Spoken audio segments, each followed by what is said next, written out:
Oke, baik teman-teman. Kali ini kita akan membahas tentang inhibitor enzim ya. Jadi sebelumnya kalau kita punya semacam reaksi enzimatis itu ya, reaksi enzimatis berarti nanti reaksi tersebut akan berjalan lebih cepat karena enzim katanya menurunkan energi aktivasi begitu ya. Dan faktanya memang demikian. Lalu inhibitor itu sebenarnya apa? Ya, inhibitor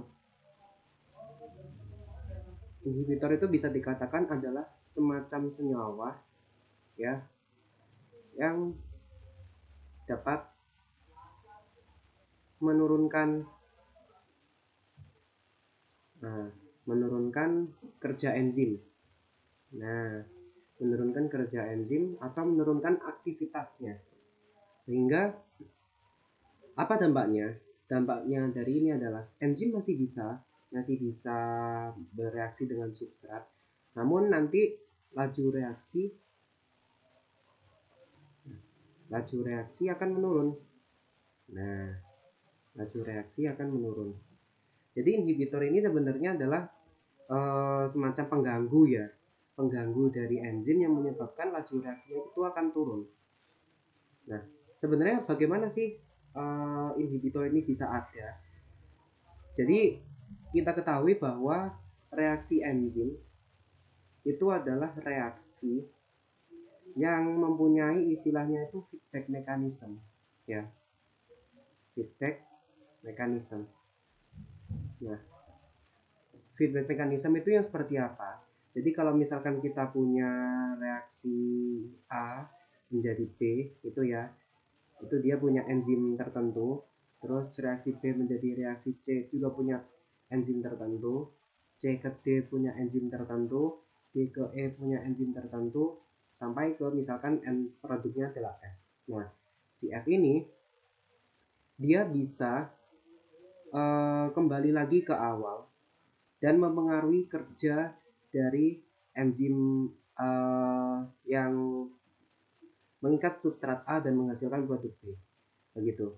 Jadi si F ini bisa mengganggu kerja enzim yang ada di reaksi antara A dan B ini. Ya. Nah, jadi feedback mechanism itu seperti itu, di mana produk bisa mengganggu kerja reaksi di awal ya. Jadi rentetan reaksi sepanjang ini tuh salah satu produknya itu bisa mengganggu gitu. Nah, lalu inhibitor ini punya klasifikasi ya. Klasifikasi. Ada inhibitor yang reversible dan irreversible. Nah, reversible dan irreversible. Inhibitor yang reversible itu yang bagaimana? Inhibitor yang reversible itu ketika apa namanya? Ketika suatu enzim diikat oleh inhibitor ya, maka inhibitor ini bisa lepas lah istilahnya begitu. Jadi apa ya? Pengikatan enzim dan inhibitor itu bisa lepas ya, bisa lepas sehingga enzim masih bisa berikatan dengan substrat. Tapi kalau kasusnya irreversible di sini pengikatan enzim dan inhibitor itu tidak bisa lepas. Nah, tidak bisa lepas. Konsekuensinya apa? Konsekuensinya enzim tidak bisa mengikat substrat. Nah, enzim tidak bisa mengikat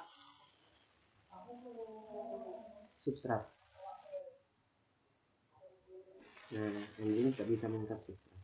Kalau yang ini tadi dampaknya adalah enzim masih bisa ya, masih bisa mengikat substrat. Nah, masih bisa mengikat substrat. Nah, karena yang irreversible kan tadi enzim tidak bisa mengikat substrat, maka ya kita bisa tinggalkan lah untuk yang ini. Nah, untuk yang inhibitor reversible Untuk yang inhibitor reversible, nantinya akan dibagi menjadi 3 macam ya. Ada inhibitor kompetitif,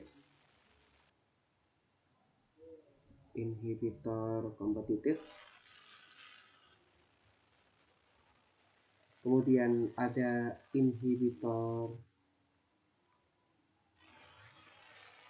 uncompetitive,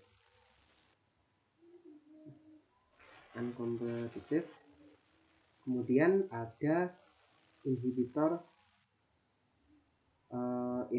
mix ya, jadi campuran gitu. Kemudian ada satu lagi inhibitor non kompetitif. Non kompetitif. Untuk pembahasannya bagaimana akan aku jelaskan lebih lanjut pada video berikutnya ya. Jadi yang mungkin bisa aku simpulin dari sini untuk pengantar ya, bahwa inhibitor enzim adalah semacam senyawa yang dapat menurunkan kerja enzim ya, dengan cara berikatan. Dengan berikatan gitu ya, berikatan dengan enzim. Nah, akibatnya adalah laju reaksi dapat menurun, laju reaksi enzimatisnya. Nah, itu bahwa inhibitor itu juga bisa muncul dari reaksi enzim yang secara berantai seperti ini. Dan nanti salah satu produknya juga akan menjadi inhibitor atau yang mengganggu reaksi-reaksi yang lain gitu. Kemudian kita juga belajar tentang klasifikasi dari inhibitor. Di sini ada inhibitor reversible dan irreversible. Kalau irreversible itu bisa mengikat E dan I, bisa lepas juga. Jadi enzim masih bisa mengikat substrat. Tapi kalau irreversible, nah irreversible ini E dan I tidak bisa lepas ya, enzim dan inhibitornya, sehingga enzim tidak bisa mengikat substrat. Lalu dari inhibitor reversible masih bisa dibagi lagi menjadi inhibitor kompetitif, inhibitor uncompetitive, inhibitor mix, dan inhibitor non kompetitif. Nah, untuk pembahasan berikutnya tentang bagaimana inhibitor kompetitif akan dijelaskan pada video berikutnya.